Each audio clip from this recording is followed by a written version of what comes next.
irmãos, com a paz do Senhor Jesus. Glórias a Deus. É assustador, né, irmãos? A gente vai vendo essas questões. E para nós que temos filhos, estava até perguntando para minha filha aqui, para Mariana, ela estava me contando esses dias que na escola dela eles estavam em 8 alunos na sala de aula e 5 alunos se identificaram como bi. A Mariana está aqui, levanta aqui rapidinho, Mari. Da idade dela. E esses adolescentes já estavam se identificando como bi, né? Então, eu fico perguntando aonde estão os pais, né? Eu queria rapidamente, antes de entrar nessa parte legal sobre a lei, queria que os irmãos... Só vou ler um versículo aqui. Se encontra em Oséias, no capítulo de número 4, versículo de número 6, diz assim: o meu povo é destruído porque lhe falta conhecimento. Porque tu rejeitaste o conhecimento, também eu te rejeitarei, como meu sacerdócio. Visto que te esqueceste da lei do teu Deus, também eu me esquecerei de teus filhos. Amém? A minha abordagem, irmãos, ela vai ser mais na parte das leis. Eu me formei ano passado e o meu trabalho meu TCC, de término de conclusão do curso, foi sobre direitos humanos.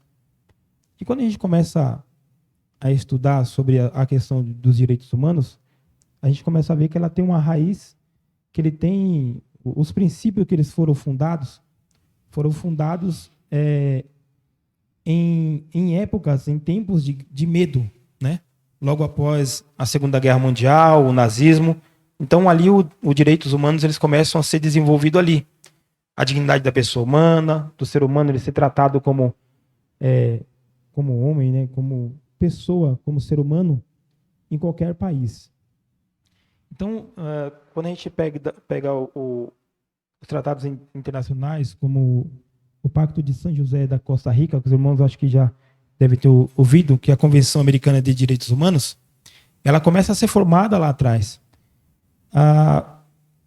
Em 1945, esses pactos eles começam a ser desenvolvidos. A nossa Constituição ela é de 1988.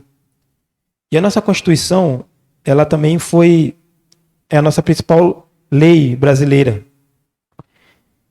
E quando ela também foi elaborada pelo Constituinte, lá em 1988, ela também vinha, entre aspas, né, de talvez o que eles chamam aí de uma ditadura, né, o que eles querem chamar, na verdade, o regime militar. Não quero entrar nessa área. Mas ela foi muito pautada e muito elaborada sobre essa questão de proteger as pessoas, de liberdade das pessoas. Só que quando a gente começa a examinar a própria Constituição, ela se debate entre alguns direitos que eles mesmos se chocam.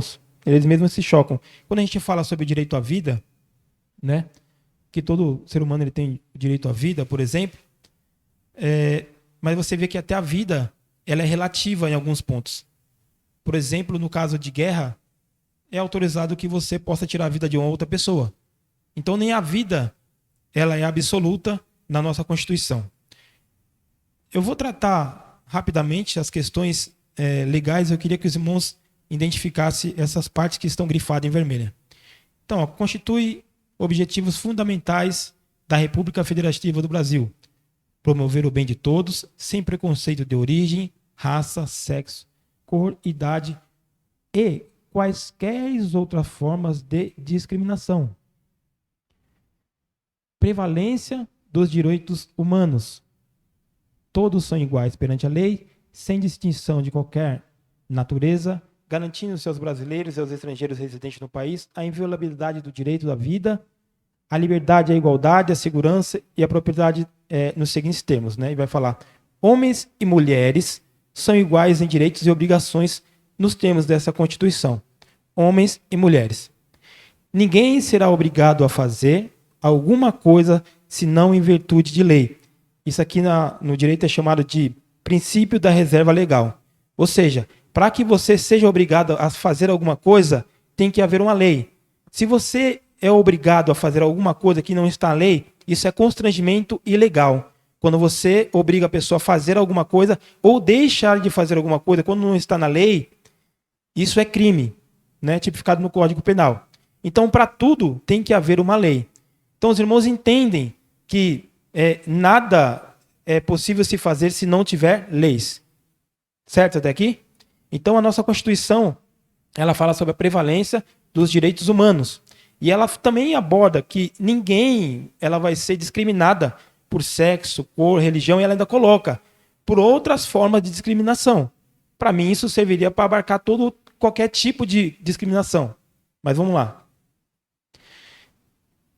Eu coloquei a Constituição e a ideologia de gênero, mas a gente vai ver que em si ela não tem base legal para essa questão da ideologia de gênero. Vamos lá. É inviolável a liberdade de consciência, de crença, sendo assegurado o livre exercício dos cultos religiosos e garantido na fórmula da lei a proteção aos lugares de culto e às suas liturgias. Não há crime sem lei anterior que o defina, nem pena sem a prévia combinação legal. Aqui, princípio da legalidade. Falei o princípio da reserva legal, né? Que tem que ter uma lei. Aqui fala que para que haja um crime, tem que haver uma lei. Rapidamente, os irmãos sabem que o STF definiu como crime a questão da homofobia. Foi decidido recentemente. Não existe lei que diga o que é homofobia. Ou seja, você pode ser preso simplesmente por alguém falar que você foi homofóbico com ele.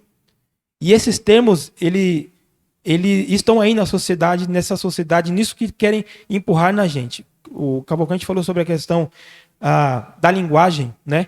Quando eles falam que, quando você fala alguma coisa sobre... Não precisa você falar contra, só basta você questionar. Você já entra na categoria aí de homofóbico, né? Eu falo que essas pessoas não sabem o que é ser cristão, porque o cristianismo é a religião mais perseguida do mundo. Então, sobre perseguição, nós sabemos muito bem o que é ser perseguido, né? Então, lá, a lei punirá qualquer discriminação atentatória aos direitos e liberdades fundamentais. E aqui, só para a gente destacar, a pena será cumprida em estabelecimento distinto, de acordo com a natureza do delito, a idade e o sexo do apenado. Então, a gente tem presídio feminino, presídio masculino. Essas pessoas que não se identificam com o gênero, vão ser presas aonde? Ela não tem gênero. Uma rápida questão. Aqui no Brasil mesmo, um homem ele foi preso por estupro e após ele ser preso, condenado, ele alegou que ele tinha problema e que ele se sentia mulher e ele não se sentia seguro para ir para um presídio masculino. Esse homem então foi transferido para um presídio feminino. E chegando no presídio feminino, adivinha o que aconteceu? Ele estrupou mais mulheres. Essa ideologia de gênero que a gente vem falando, ela não precisa de ciência, né?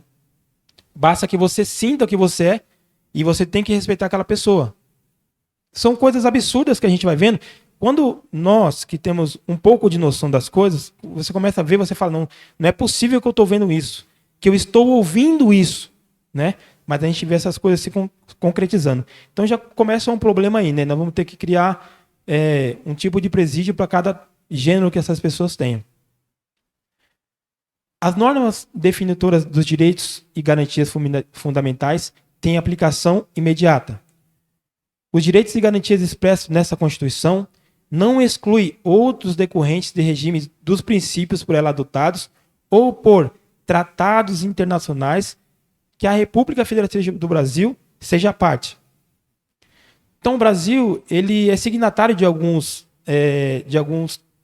tratados internacionais, né? E o Brasil, ele aqui nós vimos que ele, apesar dele ser signatário, dele implantar e aceitar na nossa legislação, por exemplo, o Pacto de São José da Costa Rica, que não deixa de ser um pacto benéfico para o ser humano, para os direitos do ser humano. Quando você lê ele, você não vai ver essas questões de ideologia de gênero, não. Você vai ver proteção à família, proteção à criança, proteção à liberdade, à sua religião. Apesar da ONU muitas das vezes, ela não liga para isso, tá? Atualmente, para nós termos ideia, a China tem cadeira lá na ONU, aquele país onde nós temos o regime que tem lá, onde você não tem liberdade e direito, mas ela tem uma cadeira e direito a voto na ONU, para os irmãos terem ideia. Então, às vezes as pessoas querem usar o nome da ONU, que teve, eu creio que a sua importância de alguns pontos, mas que hoje em dia já não podemos tratar com essa tal importância que ela deveria ter. Então, os tratados e convenções internacionais sobre direitos humanos que forem aprovados em cada congresso, em cada casa do Congresso Nacional, em 2 turnos por 3/5 de votos respectivos, serão equivalentes a emendas constitucionais. O que ele está dizendo? O Pacto de São José da Costa Rica, ele foi levado como lei para o nosso Congresso. E lá foi votado, né, em 2/3, e ele é equiparado, equivalente a uma emenda constitucional. Ou seja, aquele tratado é como se fosse um artigo da Constituição. Portanto, quando o legislador, o deputado, o vereador que você vota, quando ele vai elaborar uma lei, ele pode usar esse tratado de direitos humanos, que o Brasil é signatário e ratificou, para poder elaborar uma lei. Então, esses tratados internacionais, imagine que você tem uma pirâmide. A Constituição está aqui. Esses tratados que são ratificados, eles ficam em pé de igualdade com a nossa Constituição. E os demais tratados internacionais, eles não ficam abaixo das leis e nem acima da Constituição. Ele fica ali no limbo, que a gente chama, né? Ele fica ali, mas ele prevalece. Suponhamos que eu tenho um local municipal, mas se eu tiver algum tratado que o Brasil é signatário, ele só não vai ter a mesma força de uma emenda constitucional.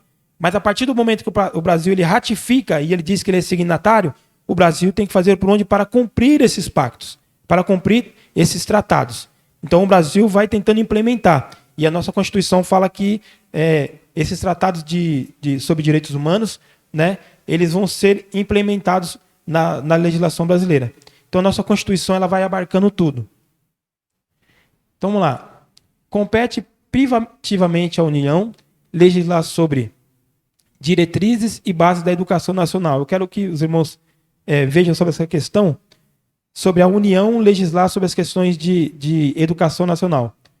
Compete à União, ao Estado e ao Distrito Federal legislar concorrentemente sobre educação, cultura, ensino e desporto. Aí você fala assim, mas ali fala que compete à União legislar sobre as bases educacionais, mas lá também fala que os estados eles são concorrentes para legislar sobre educação. Mas só que toda a base da educação brasileira, quem pode legislar, por exemplo, são os deputados federais. E toda essa base que eles colocam sobre a base de educação é o que deve ser implementado para todos os estados, os 27 estados do Brasil. O que acontece? Por que os estados eles concorrem? Eles concorrem para quê? Para que aquilo que foi implementado pelos deputados federais, eles têm que fazer com que isso seja aplicado nas escolas. Então, eles concorrentemente, é como se eles ajudassem para que aquilo seja implementado. Eles façam por onde para que aquilo seja implantado nas escolas. Então, a questão, irmãos, eu sempre falo sobre as leis, né? Às vezes quando eu fui nas eleições de 2018, quando eu fui votar, eu vi uma cena que eu acho que antigamente, antes de estar estudando, eu não ligava tanto. Mas quando eu vi aquela cena, naquela eleição, me chocou bastante, eu fiquei meio revoltado, que foi ver um eleitor procurando papelzinho no chão para quem ele ia votar. Aquela pessoa estava dizendo que qualquer pessoa que ele estava escolhendo ali, que ele ia colocar ali, vai dirigir a vida dele. Porque se você não entende sobre as questões de direito, isso daqui, esse livrinho aqui, se ele cair aqui, ele faz um terremoto. Mas isso aqui são as leis. O Brasil tem lei para tudo. Se você imaginar, o Brasil tem lei para tudo. Então, o direito ele está em todos os lugares. Né? O direito, às vezes, você não percebe. Eu vou dar um exemplo rápido para você. Quando você entra num ônibus, e você paga a sua passagem, aquele ônibus ele tem a obrigação de levar você em segurança até o lugar que você vai descer. Tudo que acontecer com você dentro daquele ônibus, aquela empresa ela tem que se responsabilizar por tudo aquilo que acontecer com você. Isso é direito. O direito ele abarca todas as coisas da nossa vida. O preço do pão, o preço do leite, o preço do gás, como a gente tem visto aí. Tudo isso, quem vota são as pessoas que nós colocamos lá para os nossos representantes. Porque a Constituição fala que todo o poder emana do povo. Que elege pessoas ali para que elas tomem conta da sua vida. Portanto, o deputado, o vereador, o prefeito, o governador, o presidente, é como se ele fosse um funcionário seu. E eles deveriam observar aquilo que a população quer. Aquilo que a população não quer, eles não deveriam nem votar. Mas não é isso que acontece no Brasil. Vamos lá. Essa aqui é a mesma coisa que a gente leu ali, mas vamos lá. Serão fixados conteúdos mínimos para o ensino fundamental, de maneira a assegurar a formação básica comum e respeito aos valores culturais, artísticos, nacionais e regionais. O ensino religioso, de matrícula facultativa, constituída a disciplina dos horários normais das escolas públicas de ensino fundamental. Alguém aqui já viu seu filho falando que ele aprendeu sobre religião na sua escola? É bem pouco, né? Às vezes comenta alguma coisa ali. Hoje quando você fala sobre questão de religião na escola, gera até muitas das vezes um embate que não deveria ser respeitado. Aquela deputada Érica Cocai, quando ela fala sobre fundamentalismo, quando ela fala sobre o laicismo, o que é laicismo? O nosso Brasil, ele é um país laico. Quer dizer que ele respeita todas as religiões. Você não pode discriminar uma pessoa porque ele é umbandista, porque ele é espírita, porque ele é católico, porque ele é evangélico. Isso quer dizer o laicismo. Mas isso não quer dizer que o presidente, que o deputado, que o vereador, ele não possa ter a sua fé.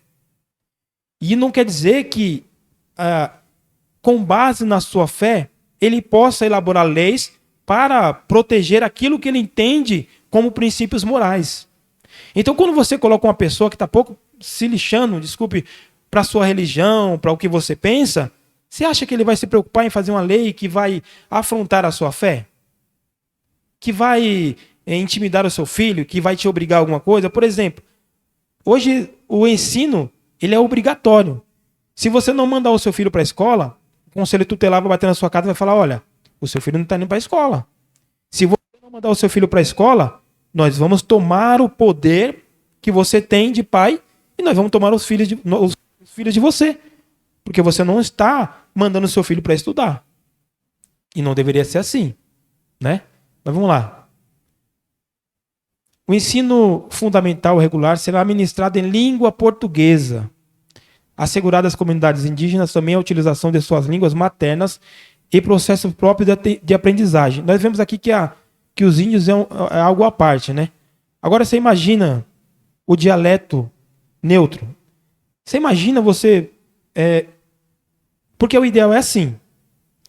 Se eu pertenço a uma tribo ou a algum povo, se eu quero me inserir naquela sociedade, o que eu tenho que fazer? Aprender a linguagem daquela sociedade. O que essa linguagem neutra quer fazer? Ele quer fazer que a gente aprenda a lidar com essa minoria. Aí eu pergunto para você, alguém aqui fala tupi-guarani para ir lá falar com o índio? Ou alguma língua materna para ir tratar com o índio? Mas o índio não é importante? Não tem legislação sobre o índio? E por que a gente não é obrigado a aprender uma língua materna, o dialeto de algum indígena, para ir falar com ele? Graças a Deus que nós, evangélicos, ainda aprendemos, né, para traduzir a Bíblia para eles lá. Agora, por que a gente tem que... a língua portuguesa não basta para essas pessoas. Eles querem inserir essa linguagem para que você seja obrigado, né, a respeitar eles ali, aquilo que eles falam. Então, eu vou correr, que já está ali, mas vamos lá. Família, a base da sociedade, tem especial proteção do Estado. Para efeito da proteção do Estado, é reconhecida a união estável entre homem e mulher como entidade familiar. É reconhecida a união estável entre homem e mulher. Os direitos e deveres referentes à sociedade conjugal são exercidos igualmente pelo homem e pela Então a gente vai ter que mudar a nossa Constituição, né? Então vamos lá. Aqui é o Código Civil, vai falar sobre que compete a ambos os pais, né, educar os seus filhos, a criação do filho.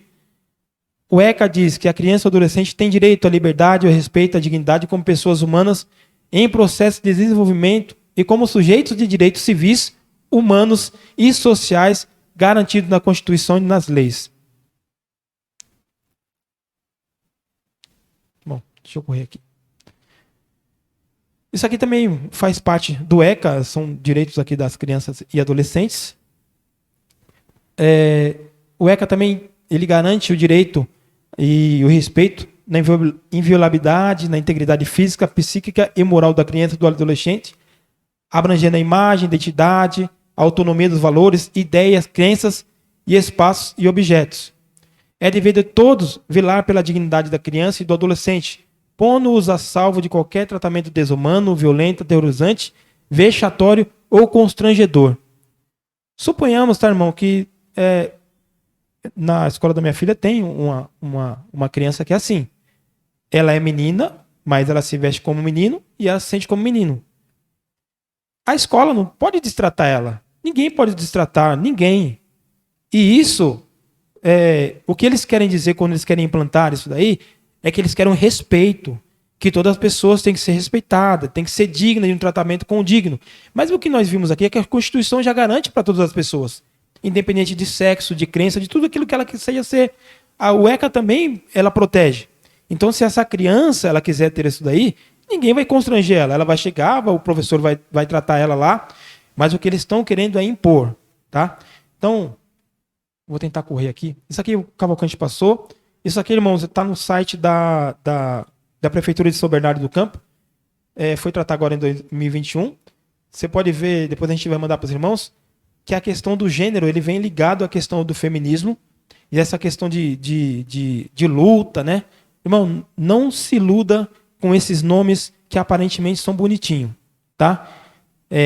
Respeito, tudo isso as pessoas já têm, né? Mas por trás, eu sempre falo que na questão dos direitos, as pessoas eles tentam colocar e dar um ar todo bonito para alguma coisa, mas sempre dentro tem algo para poder ser incultado na sociedade. E quando você fala, mas é aquilo ali, você é homofóbico, você é preconceituoso, né? Então, olha lá, isso aqui é da ONU, tá? A favor da educação de gênero. Desde 1995, a ONU se envolve no assunto. O primeiro marco foi quando a Conferência sobre as Mulheres, realizada em Pequim, elaborou-se uma orientação para que governos mundiais incorporasse os estudos sobre gênero em seus programas por meio da Unesco, Organização das Nações Unidas para a Educação Internacional. Educação, a Ciência e a Cultura. A Organização Internacional recomenda que os estudos sobre a questão de gênero como uma importante ferramenta no combate à intolerância. Em seu site, a Unesco afirma que, para a Unesco, no Brasil não resta dúvida de que a legislação brasileira e os planos de educação devem incorporar perspectiva de educação em sexualidade e gênero. Isso se torna ainda mais importante uma vez que a educação é compreendida como processo de formar cidadãos que respeitem as várias dimensões humanas e sociais sem preconceitos e discriminação. Aí eu falo, alguém aqui gosta de discriminar alguém? De tratar alguém com preconceito? Mas você vê que eles falam que o Brasil tem como meta. A ONU quer decidir o que os países têm que ser implementado. E a ONU tem uma agenda que até 2030 eles querem implantar todo um projeto nos países. Aparentemente é muito bonitinho, mas por trás tem até questões vamos dizer, homicídios em massa, vai. Aquele pontinho ali, igualdade de gênero. Quando você clica naquela questão ali, naquela número 5, vai estar escrito assim, ó: objetivo: alcançar a igualdade de gênero, empoderar todas as mulheres e meninas, acabar com todas as formas de discriminação contra todas as mulheres e meninas em toda parte. Aí você fala assim, mas tranquilo, né? Gente, todo mundo quer acabar com essas questões. Mas é igualdade de gênero, né? E dentro, quando você clica, tem muita mais coisa lá. Ó, as pessoas em todos os lugares possam desfrutar de paz e prosperidade. Esses são os objetivos para os quais as Nações Unidas estão contribuindo a fim de que possamos atingir a Agenda 2030 no Brasil. Então, tudo isso vem sendo trabalhado. Isso aqui é um princípio, eu vou correr, mas é um princípio de Yogyakarta. Diz assim, princípios de Yogyakarta. Um dos instrumentos mais importantes do ordenamento internacional para a proteção com base em orientação sexual de identidade de gênero, expressão de gênero e características sexuais, cujo acrônimo mais utilizado é em inglês, e eu não manjo do inglês, então eu vou falar, isso é Soldiers, sei lá como que é isso aí. Mas é aquela palavra que está ali. O direito e outras ciências, como a sociologia, a filosofia, recentemente adotaram essa nova terminologia para se referir à diversidade do ser humano. O acrônimo Sexual Orientations, Gender Identity and Expression and Sexual Characteristics é bastante usado no meio acadêmico entre organizações não governamentais, ou seja, ONGs, e ativistas do mundo. Só que ó, essa parte direita diz assim, ali, ó, 25, eles falam que foram 25 especialistas no mundo que se reuniram, né, para poder falar e montar esses princípios. Os princípios de Yogyakarta não são legalmente vinculados para os estados como um tratado seria. Contudo, eles pretendem ser uma reafirmação do direito internacional vigente. Esse sim vinculante. Ou seja, isso daqui, o país não está obrigado a observar isso aqui. Mas ele fala assim como os tratados internacionais. Mas apesar disso, né, esse princípio vem sendo amplamente utilizado em âmbito internacional e doméstico, inspirando a criação de políticas públicas até fundamentando decisões judiciais em vários países do mundo, inclusive no Brasil. Deixa eu ver se eu trouxe algum aqui. No que se refere à utilização desses princípios em litígios, é possível levantar diversos casos que foram discutidos perante o judiciário brasileiro, valendo ressaltar que foram trazidos, inclusive, perante o STF, sendo reconhecido como fonte por esta corte. Ou seja, o STF se baseia nisso daí, que o Brasil não tem a obrigação de estar vinculado para tomar decisões sobre relações de gênero. Vamos lá. União civil entre pessoas do mesmo sexo. Alta relevância, isso aqui é decisão do STF. Alta relevância social e jurídico constitucional pertinente a uniões homoafetivas. Legitimidade constitucional e reconhecimento de qualificação de união estável como entidade familiar. A nossa Constituição fala que é homem e mulher. Eles aqui já estão colocando como entidade familiar pessoas do mesmo sexo. E no que ele baseou? Nesses princípios de Yogyakarta. Então, o STF vem usando isso daí para poder colocar na nossa goela aí abaixo isso daí, né? O direito de qualquer pessoa de constituir família, independente de sua orientação sexual ou identidade de gênero, de companheiro, não união estável, homoafetiva e percepção de pensão. Legislação internacional, né? Deixa eu ver se vou passar essa daqui porque não vai dar tempo, mas vamos lá. Aqui são os projetos de lei que estão em tramitação no Brasil. Ou seja, estão lá para ser votado. Existem inúmeros projetos de lei em tramitação que referem aos direitos LGBTQI+. É até difícil, falta até o fôlego para falar, né? Bem como tramitam propostas fortemente violatórias aos direitos da comunidade. A mais antiga que se encontra parada na Comissão dos Direitos Humanos. Isso aqui eu tirei, tá? Esse texto, por isso que essa pessoa que ele é favorável a isso daí, por isso que ele fala, né? Então vamos lá. Projeto de lei 5002 de 2013. Projeto João Nery. E quem que propôs esse projeto aqui? Os irmãos conhecem o Jean Willis? Deputado pelo PSOL? Ativista homossexual? Então, foi ele que propôs esse projeto de lei, que ele foi engavetado e depois foi pedido para que fosse retirado para colocar para votação por aquela mesma Érica Cocai que vocês viram falando aqui, que eles tentam deturpar, destruir, né, toda essa cultura para que vocês... o que ela estava falando sobre a questão do incesto? Eles estavam dizendo que filho pode ter relação com a mãe, pai com a filha, irmão com o irmão. É isso que é o incesto, sabe? Então eles dizem que o quê? Que tem que implantar uma anarquia. O que é anarquia? Anarquia é não governo. A partir do momento que você desestrutura todo o projeto de família, todo o resto vai por água abaixo, né? Porque a família, ela é a base da sociedade. Não é isso que na Constituição nós lemos lá? A família é a base da sociedade. Base. Se eu tirar isso, essas colunas, o que acontece? Desmorona. Então, eles têm que fazer isso, tem que desmoronar. Projeto de lei, mais um ali, né, que ser votado pela comissão, sobre a questão de injúria. É a Gleisi Hoffmann que está tentando implantar isso aí, deputada do PT. A aprovação, vamos lá, do outro ali, do projeto de lei em verde ali, 5255, tem como propósito o registro civil dos bebês para não constar o sexo biológico, e sim intersexo ou indefinido para aguardar a sua confirmação quando capaz de afirmar. Ou seja, a criança vai nascer, aí você chega no cartório e fala, homem ou mulher? Quando você recebe aquele documento do hospital, vai falar sexo feminino, sexo masculino. Aí o pai e a mãe, como uma cidade do sul, agora não vou me lembrar, registrou o primeiro bebê sem gênero. Ele falou, não, quando ele crescer ele vai decidir o que ele quer ser. E essa proposta de lei também está lá, é um deputado do PT também, que está lá brigando por isso aí. E essas são as outras leis que estão lá, que você vai ter a oportunidade de ver. Lei municipal que proíbe ideologia de gênero, né? Nas escolas é inconstitucional, decidiu o TJ do Rio de Janeiro. Você fala assim, que bom, né? Decidiram que não deve essa questão. Muitas dessas ações, irmãos, que estão sendo impetradas, essas legislações estão querendo tratar sobre a questão de gênero nas escolas.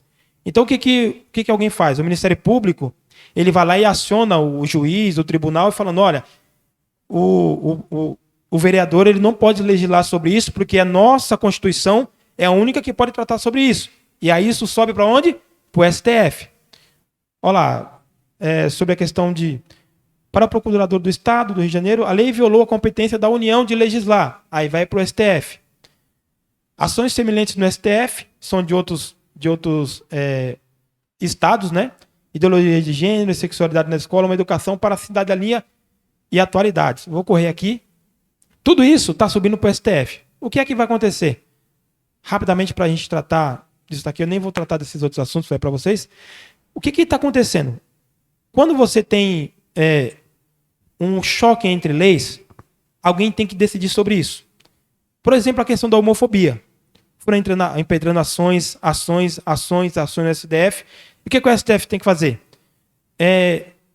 O STF tem que julgar uma questão daquela, e quando ele julga aquela questão uma daquelas questões, ele dá um prazo para que o legislativo, os deputados, formulem uma lei. Quando o deputado não formula uma lei, o STF, que não deveria legislar, ele não tem essa competência de criar uma legislação sem passar por aquilo ali. Por quê? Quando você vota, o que eu falei para vocês, para os irmãos, que a Constituição fala que todo poder emana do povo, que exerce esse direito através do voto, né? Quando você coloca alguém lá. Você votou em algum ministro do STF para ele elaborar a lei? Nós não votamos. Ele é escolhido pelo presidente da República. Tudo bem. Então o que ele decidiu? Já que vocês não decidem, a gente vai decidir que a homofobia agora é crime. Equiparado ao crime de racismo. Tá? Só para a gente correr. O que é que vai acontecer com essas ações que estão sendo impetradas no STF sobre a questão do ensino de gênero na escola? O STF vai chegar uma hora e vai falar assim, já que vocês não querem decidir, nós aqui vamos decidir. Só para pegar aqui rapidamente, diversidade de gênero e orientação sexual é assunto de escola. Isso aqui ó quem está falando. Conhece esse ministro aqui? É o ministro laxante, né, que solta tudo. Gilmar Mendes.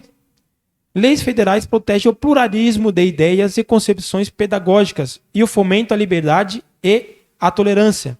A escola deve servir como instrumento para o combate à homofobia. Ou seja, eles querem que comece lá na escola. E ali, se vocês depois lerem, ele vai falar sobre o princípio de Yogyakarta, que é esse mesmo que eles se baseiam, para falar que a escola tem sim que implantar essas questões, porque cabe à escola, começa na escola o respeito àquelas pessoas. Irmãos, criança é de uma ingenuidade. Já vou terminar? Eu percebi isso no dia que eu fui levar minha filha no parquinho ali, né? E aí ela encontrou com a criança da mesma idade dela e ela se apresentou. Oi, eu sou a Manu. E a menininha foi e falou o nome dela. Vamos ser amigos? Vamos. E eles começaram. Não vi discriminação, não vi ela xingando ninguém, não vi ela abordando ninguém, porque isso é criança. Agora, como você começa a colocar na cabeça da criança, né, o vídeo que o Cavalcante falou daquela escola que fez um vídeo de crianças falando que era errado aquela questão do homossexualismo, por que eles não trataram do mesmo assunto como aquela rede de lanches aí?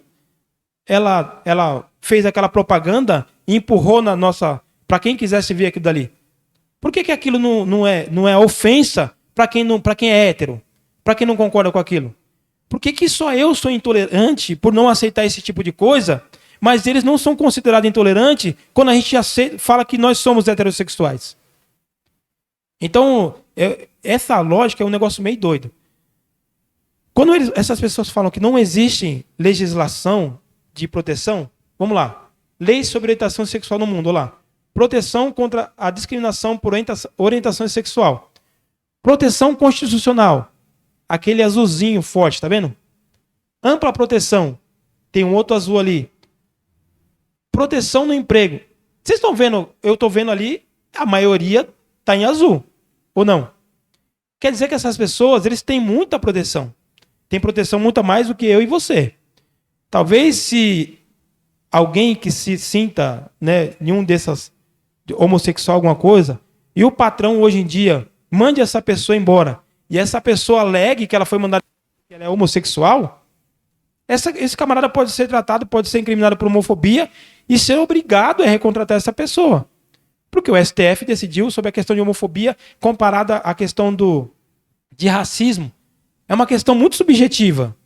Às vezes a pessoa nem sabe do gênero, da opção sexual da pessoa, mas isso é o que está sendo colocado aí. Aqui vocês vão ver também leis sobre orientação sexual na América Latina. E nós vamos ver ali, proteção constitucional. Qual que era aquele país grandão ali? Brasil. Olha lá. Proteção contra a discriminação por orientação sexual. Mas para eles não basta. Tem que sempre vir mais coisas e agora vir para cima das crianças. Aqui. Qual é o nosso papel como cidadão e como os pais? Afinal, educar sobre gênero é papel da família ou da escola? A Constituição define que a educação é direito de todos, dever do Estado e da família, e será promovida e incentivada com a colaboração da sociedade, visando o pleno desenvolvimento da pessoa, seu preparo para o exercício da cidadania e sua qualificação para o trabalho. O Estatuto o ECA, né, diz ali, é direito da criança e do adolescente ser criado e educado no seio da sua família, excepcionalmente em família substituta, assegurada a convivência familiar e comunitária em ambiente seguro, e ambiente que garante o seu desenvolvimento integral. Só para terminar, irmão, você que está aqui hoje, você que tem filho, você que vai ter filho, você que tem irmão, sobrinho, isso tudo que nós estamos abordando aqui, como a gente falou, é só a ponta do iceberg. E você, jovem, adolescente, vocês que estão aqui, os irmãos mais experientes, vocês têm essa obrigação de começar a orientar o seu filho, a sua filha, de perguntar o que o seu filho aprendeu na escola, o que a sua filha aprendeu na escola, de começar a conversar sobre essas coisas. Porque se você não conversar, a escola vai conversar por você. E qualquer dia o seu filho e sua filha vai chegar para você e falar: pai, mãe, por que 2 homens são errados? Por que 2 mulheres são erradas? Por que eu posso? Por que eu tenho que ser menina? Por que eu não posso ser menino? Então tudo isso cabe a mim e você. Primeiro, como cristãos, ensinar e incultar neles a Bíblia Sagrada, a palavra de Deus. Assim como Deus ordenou chamar Israel, o Senhor Deus é o seu único Deus, nós devemos repetir isso para nossas crianças. Mas também você, as eleições estão próximas aí. Eu não quero aqui falar para você o que você deve fazer, o que você deixa de fazer, mas você tem que ter obrigação. Quando você for votar em alguma pessoa, observar o partido dele e as ideologias daquele partido. Porque não é difícil. Partido tal, você vai lá e clica no plano de governo daquele partido e o que ele defende. Pronto. Ali vai dizer se você pode votar naquela pessoa ou não. Tem um monte de deputado aí que estão sendo formados por pessoas aí que estão pagando para que esses deputados venham aí com essa nova conversinha, abordando jovens, abordando adolescentes, abordando toda essa, tendo uma característica, um aparente, né? Não, a gente se importa com o jovem, e quando você vai ver, a ideologia daquele partido já está sendo implantada. Assim como a Constituição, assim como as leis foram sendo implantadas e preparadas para que tudo aquilo que nós vimos foram implantadas devagarzinho, e hoje essas leis estão obrigando com que eu e você aceite tudo isso. E como é que se pode mudar isso? Através de leis. Por quê? Lembra que eu falei? O princípio da legalidade? Ninguém é obrigado a fazer ou deixar de fazer alguma coisa, senão em virtude de lei. Então, se você começar a votar em pessoas que adotam esses princípios, é isso que vai ser implantado no Brasil. Já passei do meu tempo. Espero que você tenha consciência, ore pelo seu filho, leia a Bíblia com ele, e você, eu estou vendo alguns jovens aí, desperte para isso, tá? Às vezes você fala assim, não tenho tempo para ver esse vídeo, para ler um livro desse aqui. Agora eu falo para você, entra no seu Instagram e procura lá o tempo que você navega no Instagram. Se você ficar mais de 1 hora no Instagram e você ficar menos de 1 hora lendo a Bíblia, aí está explicado o que você ama mais, né? Tá bom, irmãos? Que Deus em Cristo vos abençoe.